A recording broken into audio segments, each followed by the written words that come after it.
Hey y'all, welcome back to the Artisan Edge. I am so thankful that you're here again with me tuning in. I appreciate all of your insight and feedback and even constructive criticism on our last and first episode of the Artisan Edge. This one is going to be a little less structured, and I believe they will be a little less structured moving forward. I'm so new to this, and so I appreciate everybody's patience. I have a lot to say, but I'm used to writing everything instead of speaking everything. And so I love this format of sharing what I write in my journal. I just need to figure out a more fluid way of sharing it with you guys. So today I would like to talk about money mindset, which is such a buzzword today in our culture. I'm not going to be talking about practical strategies for pricing our creative work in this episode. What I would like to talk about instead is actual mindset shifts and little tidbits of things that I've picked up along the way that have helped me shift my mindset towards selling my creative work. So for me, it's selling paintings and custom art commissions. So let's dive into this. I've broken it down into 4 topics that, like I said, I've pulled from books and podcasts and things that I've seen over long periods of time that I've written down in my sketchbook that I'd love to share with you in hopes to help you actually get an edge up in this part of your creative business. If you've ever struggled to separate yourself from your work, or even if you feel hesitant to charge what you're worth, personal experience speaking, these 4 tips are hopefully going to help you. Number 1 is sell the value of the creative work, not the work itself. So I have a little quote in my sketchbook that says, people don't buy paintings. They buy what the painting means to them. You're not just selling a painting, you're selling the experience, you're selling the connection, and ultimately you're going to be selling a legacy, whether it be a little bit of your legacy tied into whatever the customer's legacy is going to be when they purchase that work and hopefully pass it down through generations. The value isn't in the hours spent or the materials used, but rather it's in the transformation that your work provides for the client. So just like any service-based industry, as creatives, we're creating something for someone else's enjoyment. And so that value is found in what the client actually gets out of that. It's more of an emotional feeling. And for some of us, I know a lot of craftsmen listen to this, people that make functional artwork. So that value could even be more of like a functional based value. If you focus on the impact that your creative work makes rather than like the mechanics or the pricing, then the promotion of the artwork, the sales part of the creative work, it actually becomes a lot more natural because you're focusing on the impact of the work, like what the emotional value is to whoever buys the work. Number 2, price it just beyond comfortable. So if your pricing doesn't make you a little nervous, you're probably undercharging. This was a quote that I heard a long time ago, and it was really imperative in kind of the newer parts of my business where I was making money, but I knew eventually that I was going to need to start leveling up and charging a little bit more for my work just because I was being featured and published in different, like even international publications. My name was getting a little bit more well known. In addition to the economy and, the rises and falls of what happens with the economy, it's very normal to raise your prices in your business every couple years, especially as a creative entrepreneur. So pricing too low attracts the wrong clients and eventually burns you out. I know that from experience. I worked my butt off the first 2 years of my business. And I would say that I didn't price low, but I definitely didn't price what I felt I was worth 100% just because I was trying to make ends meet and really gain some traction. And so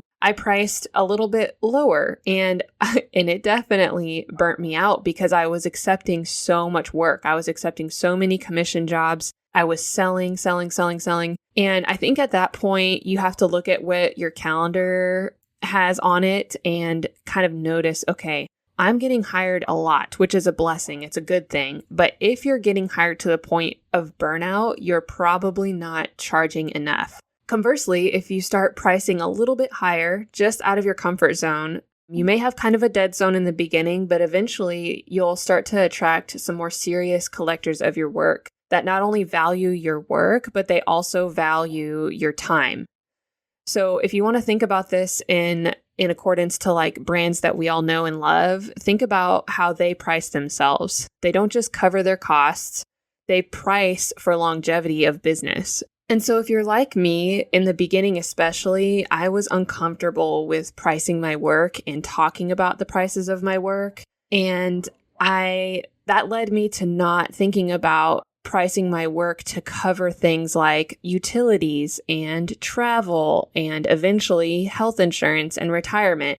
And so this idea of pricing just beyond where you're comfortable, if you have a little bit of hesitation around pricing your work and valuing it accordingly, this kind of mindset shift, this concept of pricing it just beyond where you're comfortable will help you cover those costs, those overhead costs that maybe you wouldn't consider on the front end, because you're not just pricing your work based off of your time and materials.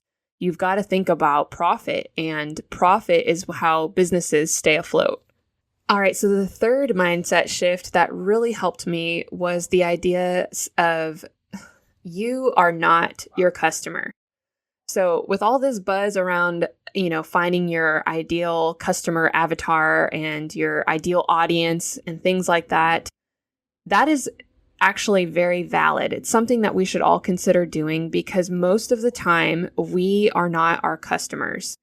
So I have a little quote in my sketchbook that says, what you would pay and what your ideal client would pay may be two different things. So if you're in a season of life where you're not able to afford what you believe your artwork is actually valued at, or whatever you create is valued at, that's okay. But don't let that concept mess with the actual pricing of your creative work. Because from experience in the early years, that will really hinder you from any kind of growth, both creatively and entrepreneurially, if that's even a word. We tend to assume that everyone thinks like us, but your customers value things differently.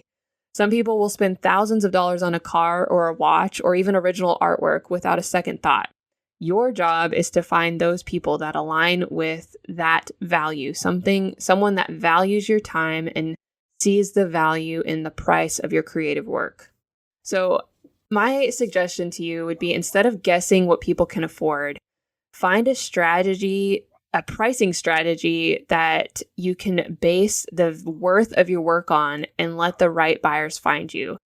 So for me, I used the tool of ChatGPT to basically create my ideal client avatar or my ideal audience.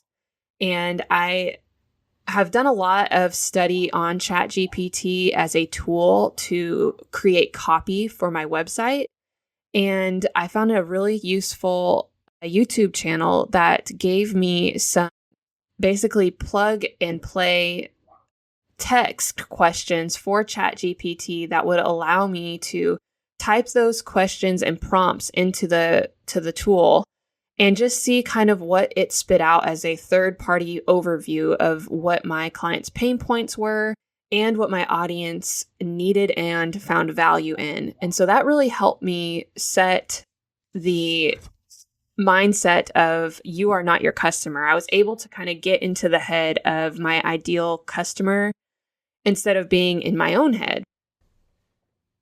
All right, and the fourth mindset shift is coming from my love of Steven Pressfield, and that is sell like a pro, not as an artist. And so there's a quote from The War of Art by Steven Pressfield, and it's kind of actually a full chapter in the book that I recommend any creative reading because it really gets in and dives into the mindset of an actual entrepreneur that is creative. It's a wonderful read, and I'll link it in the show notes. But this quote goes, Joe Blow might be too mild-mannered to sell, but Joe Blow Incorporated can price and pitch with confidence. Steven Pressfield. So consider yourself Joe Blow. Have you been pricing your work as Joe Blow the artist or Joe Blow Incorporated, which is like a company mindset?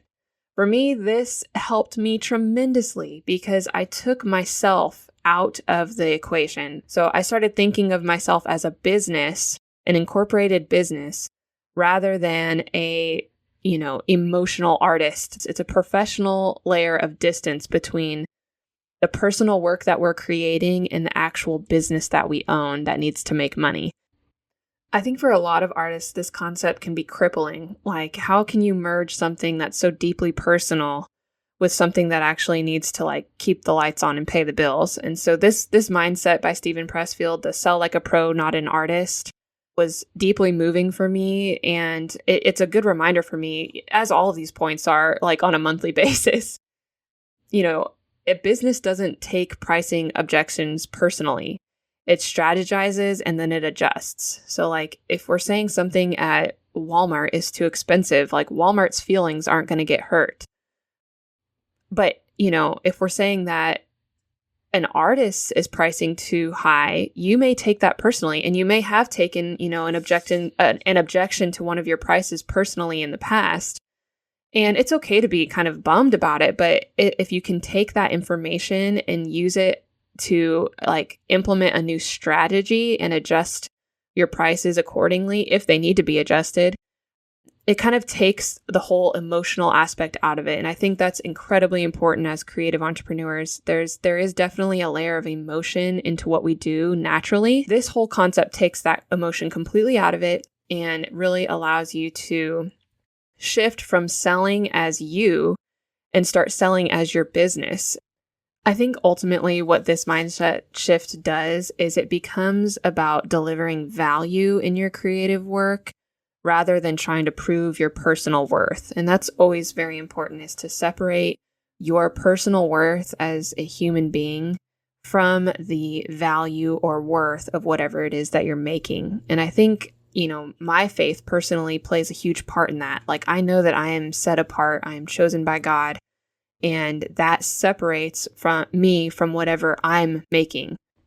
So to wrap this up, let's go back through the 4 mindset shifts that I found most helpful for pricing our creative work. Number 1 is sell the value, not the work itself. Number 2 is price it just beyond where you're comfortable. Number 3 is you are not your customer. And number 4 is sell like a pro, not an artist. So at the end of the day, sales isn't about pushing. We all know that it's about serving. I'm hoping this mindset shift gives you an edge up in your creative business. What it really boils down to is when you truly believe the value of your work, the selling of the work will start to become second nature. And this is going to take practice. You're not going to just listen to this podcast, implement these mindset shifts, and then be a professional salesman. I know that from personal experience, but these are definitely things that I've collected along my journey, these little tips that I've collected in my career, and I've written down on little Post-it notes all over my walls in my studio to help me remember when I'm on sales calls, these important ideologies of, service over selling. And so until next time, I want to leave you with this quote from Andy Frisella that I also have taped to my wall, and it's written in a Sharpie marker with a long grocery receipt with a highlighted total at the end. And I taped that up to my wall to remind me of these sales mindsets when I'm on sales calls or if I'm creating invoices. Money is what people trade you for the value you provide. When you provide value with the right intent, meaning service to others, the money is always there.